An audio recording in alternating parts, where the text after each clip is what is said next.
My name is James Crawford. I'm 92 years old. I've been married twice.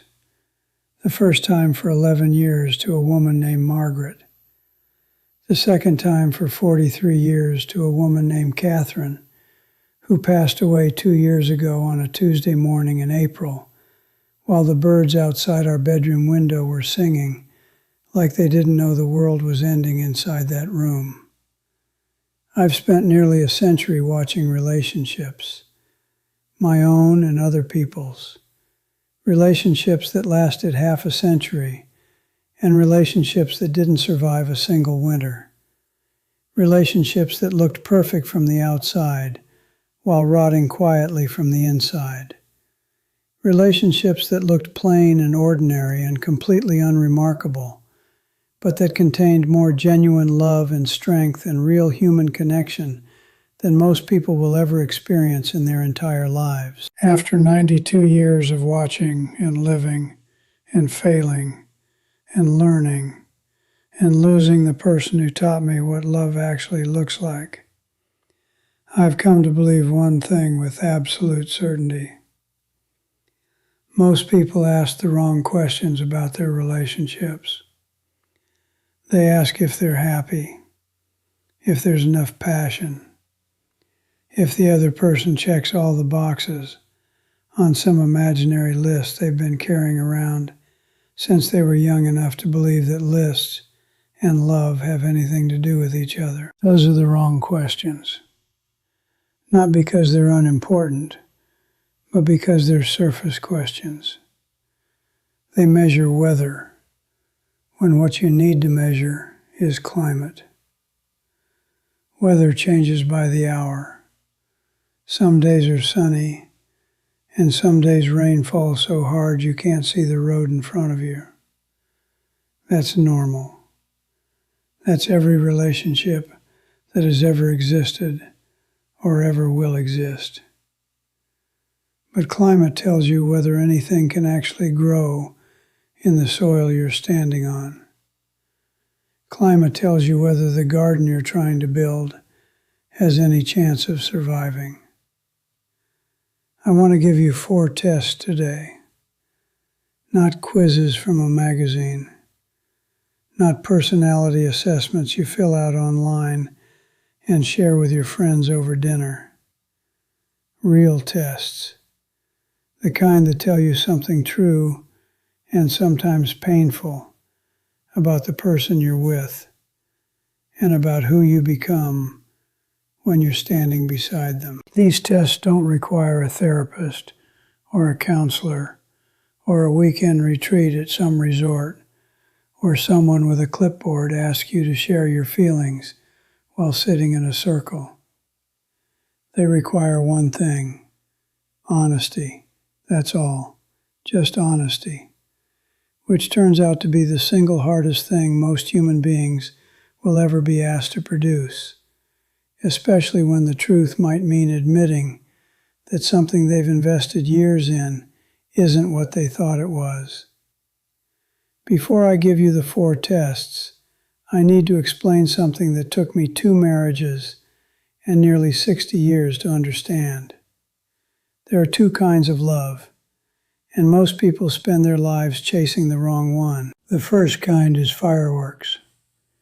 Everyone knows fireworks.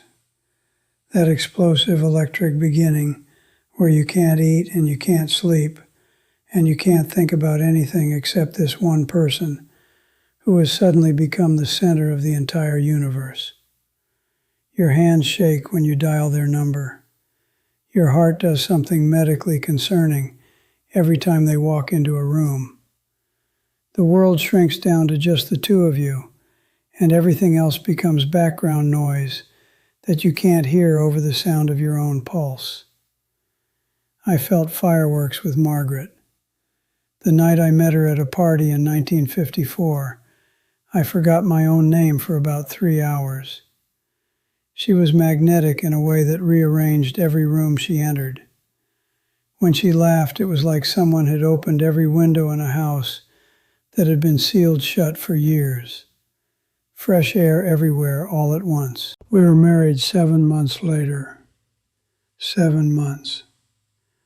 Because the fireworks were so loud and so bright and so consuming that I mistook their intensity for evidence that this was right, that something this powerful couldn't possibly be wrong, that the sheer force of what I felt was proof enough that this was what love was supposed to be. I was confusing heat with warmth, and that single confusion cost me 11 years of my life. Here's what nobody tells you about fireworks. They are beautiful and they are real, and they burn out every single time without exception. The intensity that makes them spectacular is the exact same intensity that makes them impossible to sustain. The brain chemicals that produce that euphoric, intoxicating early relationship high have a biological shelf life. They were never designed to last. They were designed to get you through the door. What matters is what you find on the other side of that door once the smoke clears. With Margaret, what I found on the other side was empty space. Not because she was a bad person. She genuinely wasn't. She was smart and funny and stunning and absolutely, completely, fundamentally wrong for me in every single way that mattered. Once the chemical fog lifted and I could finally see clearly. The second kind of love is a fireplace. A fireplace doesn't explode. It doesn't light up the sky or make your heart do dangerous things or cause you to forget basic facts about yourself.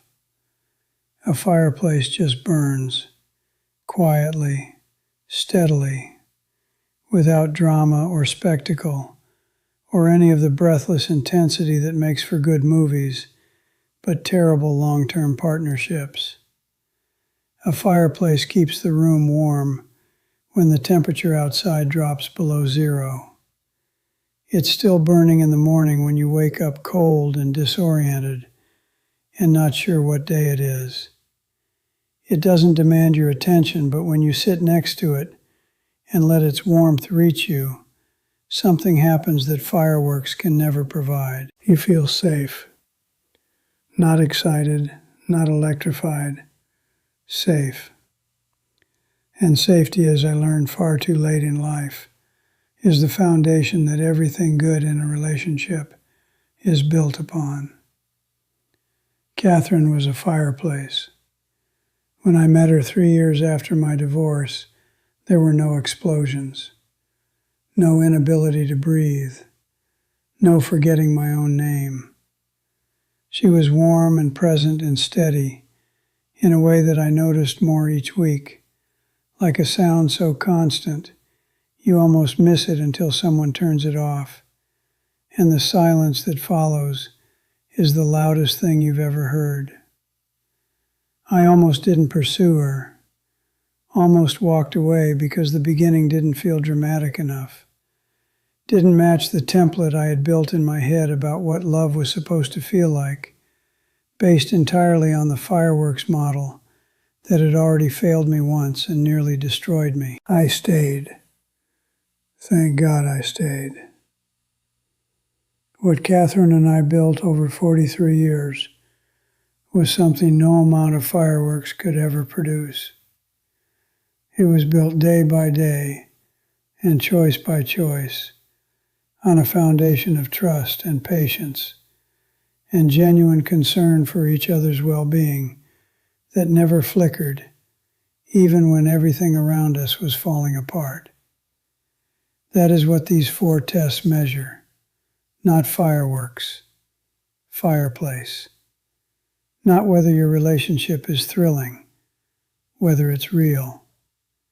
Can you sit with your partner in complete silence for an extended period of time, 30 minutes, an hour, an entire afternoon, and feel comfortable, not anxious, not bored, not itching to reach for your phone or switch on the television or say something just to fill the empty space?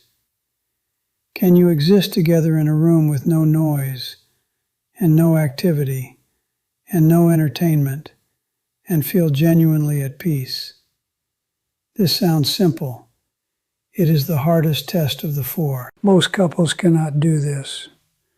They don't realize they can't until they try, because most relationships are built almost entirely on activity, on doing things together, going places together, watching things together, filling every available moment with some form of stimulation that keeps both people occupied enough to avoid ever sitting in the raw, unfiltered reality of each other's presence, with nothing else to hide behind. Silence strips away everything. When the television is off, and the phones are face down, and the children are in bed, and the plans for the evening are finished, and there is nothing left in the room except two human beings, the truth about that relationship becomes visible in a way that no amount of talking or doing or going can replicate. If silence feels awkward between you and your partner, something fundamental is missing. Because a relationship that needs constant noise to feel comfortable is a relationship running on distraction. And distraction has an expiration date exactly like fireworks.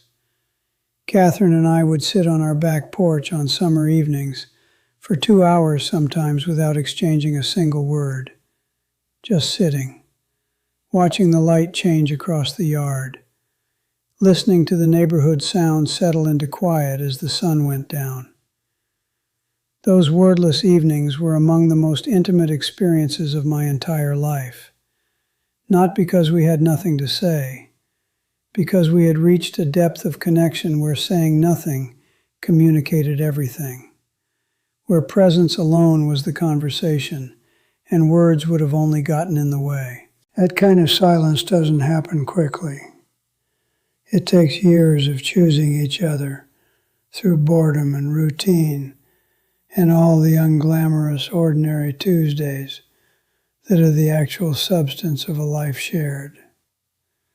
But if it can't happen at all, if quiet between you and your partner feels like a hole rather than a fullness, if the absence of noise creates anxiety instead of peace, that is information, vital information.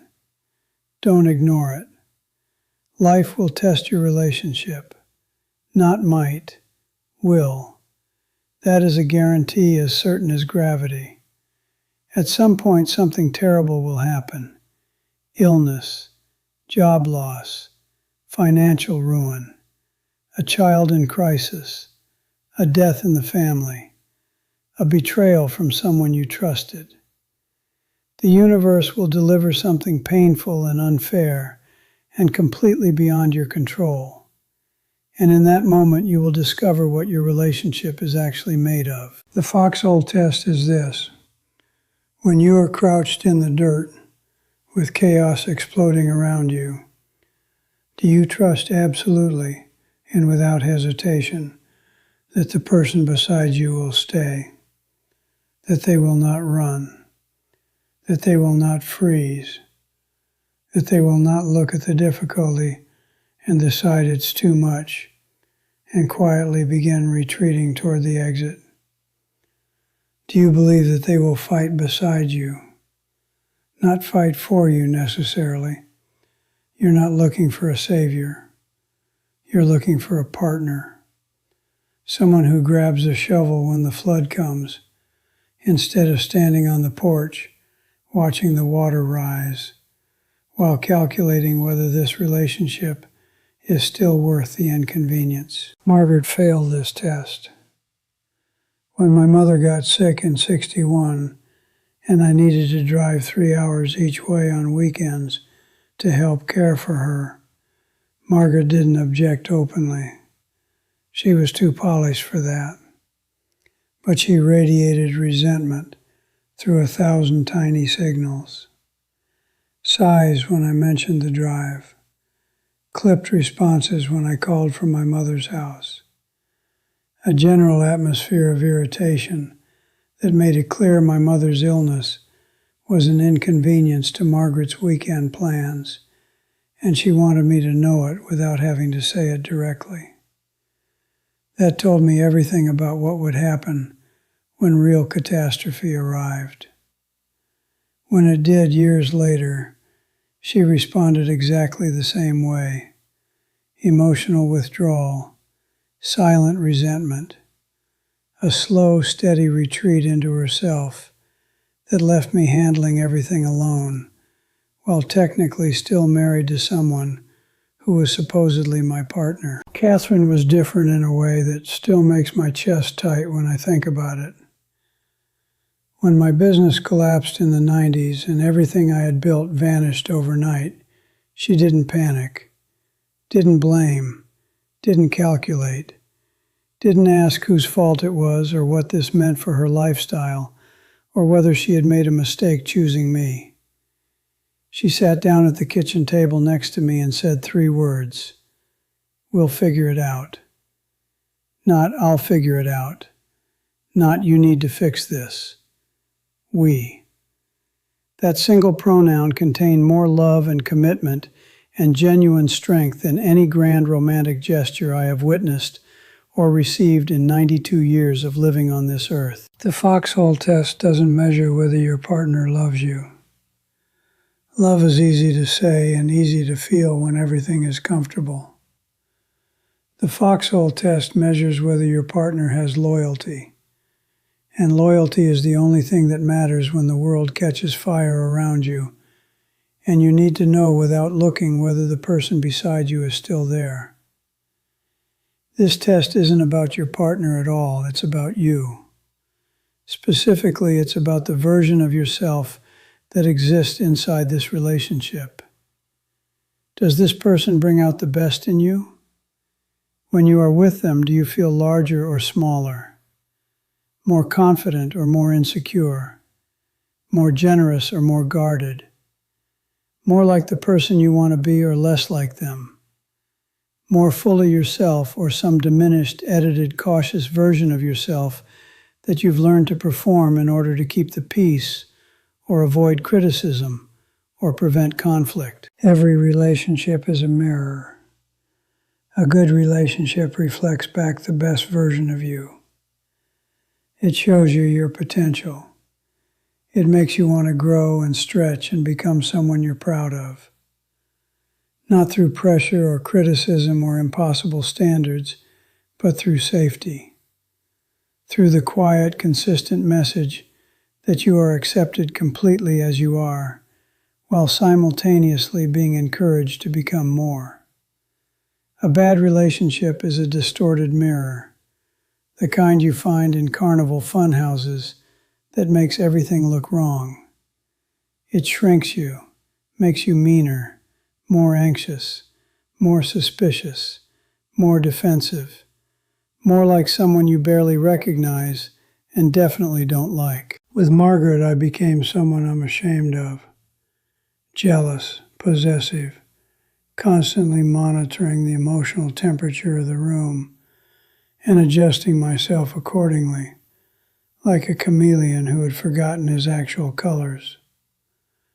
I was so desperately focused on holding on to the fireworks that I squeezed everything so tightly nothing could breathe, including myself.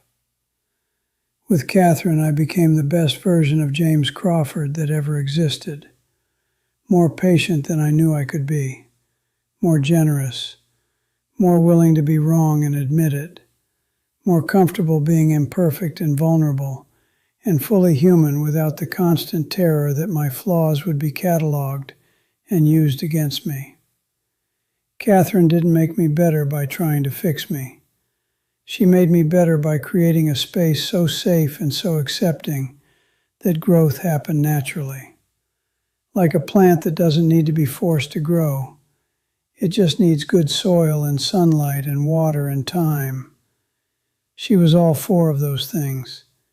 Look honestly at who you have become since entering your current relationship. Look at the evidence, not the hope. If you like the person you see in that mirror, stay and invest and protect what you have with everything you've got.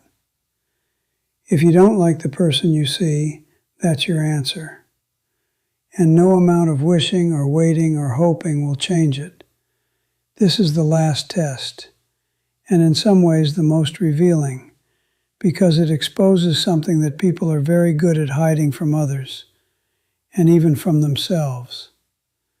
When something genuinely wonderful happens to you, a promotion at work, a personal achievement, an unexpected piece of good fortune, any moment where life hands you something to celebrate, what is your partner's real reaction? Not their public reaction, not the words they assemble because they know those words are expected, not the smile they construct because smiling is what you're supposed to do when someone you love shares good news. Their actual involuntary gut-level response in the first 2 or 3 seconds before they have time to compose themselves and put on the appropriate face. Are they genuinely happy? Does your success register in their body and their eyes as their success? Do they celebrate without reservation or qualification or subtle redirection back to themselves? Or is there something else beneath the surface of the congratulations? A flicker in their eyes that looks suspiciously like jealousy, a micro-expression of discomfort that appears and vanishes so quickly you almost convince yourself you imagined it. A response that contains all the right words but none of the right feeling. That sounds like celebration, but feels like competition. Catherine's reaction to my good news was the purest, most beautiful thing I've ever witnessed in another human being. Her face would transform completely, eyes wide and bright, body leaning forward, hands reaching for mine, a smile so genuine and unguarded that for a moment it was as if the good thing had happened directly to her rather than to me, because in her mind it had. We were one unit, one organism. My joy was her joy, without calculation or jealousy or scorekeeping. My victories didn't diminish her, they elevated her, and hers elevated me in exactly the same way. If your partner's instinctive reaction to your success contains even a trace of resentment or rivalry or competitive energy, pay very close attention to that. Because a relationship where your partner is secretly keeping score against you is not a partnership. It is a contest. And contests end with a winner and a loser. And love cannot survive in an arena where the person sleeping beside you is quietly rooting for you to stay small enough that they never have to feel inferior. I think about relationships the way I think about gardens, because the comparison is almost perfect in its accuracy. A garden requires deliberate planting. You choose what goes into the soil, seeds of trust or seeds of suspicion, seeds of honesty or seeds of deception, seeds of patience or seeds of contempt. Every single interaction between you and your partner is a seed being pressed into the ground, whether you realize it or not. Good seeds grow into good things. Trust becomes safety. Honesty becomes intimacy. Patience becomes depth. Generosity becomes gratitude. These things grow slowly the way all valuable things grow slowly, and they require consistent, daily, boring, unglamorous maintenance that nobody notices and nobody applauds. Bad seeds grow too. Jealousy becomes resentment. Dishonesty becomes distance. Contempt becomes hatred. Neglect becomes emptiness. And weeds don't just fail to produce anything worth having. They actively strangle everything good that's trying to grow beside them. They choke the light. They steal the water. They spread underground in ways you can't see, until one morning you look at your garden and realize there's nothing left alive except the things that are killing it. The tragedy is that most people don't realize what they've been planting until the garden is so overgrown with weeds that saving it means ripping everything out and starting from bare dirt. And by then, years have passed, sometimes decades, time that cannot be recovered, seasons that will never come again. Pay attention to what you're planting today, right now, this conversation, this reaction, this choice between honesty and convenience, this moment where you decide whether to reach for your partner's hand or reach for your phone. Every one of those moments is a seed, and seeds become gardens, and gardens become the landscape of your entire shared life. I'm 92 years old. Catherine has been gone for 2 years. The house is quiet in ways that houses should never be quiet. I sit on the back porch where we used to sit together in comfortable silence, and the silence now is a different species entirely. It doesn't feel full anymore. It feels like an absence so loud it has its own sound. But I would not trade one single day of those 43 years for anything this world has to offer. Not for youth, not for money, not for any of the fireworks I chased when I was young enough and foolish enough to believe that intensity was the same thing as love. The fireplace kept me warm for 43 years. The silence we shared told me I was home. The loyalty she showed me in foxholes told me I was safe. The mirror she held up showed me who I could be at my best. And the pure, unguarded joy on her face every time something good happened to me told me I was loved in a way that most people search for their entire lives and never find. 4 tests: silence, foxhole, mirror, news. If the person you're with passes all 4, hold on to them with everything you have. Protect what you've found. Guard it. Tend the garden daily. Because what you have is rarer than you know and more valuable than anything money can buy. And if they don't pass, if you sit with these tests honestly and the answers make your stomach tight and your chest heavy, that's information too. Hard information, painful information, but information that could save you years of building something on ground that was never going to hold. Don't chase fireworks. Find a fireplace. And when you find one, sit beside it and never let it go out. That's all I've got for today.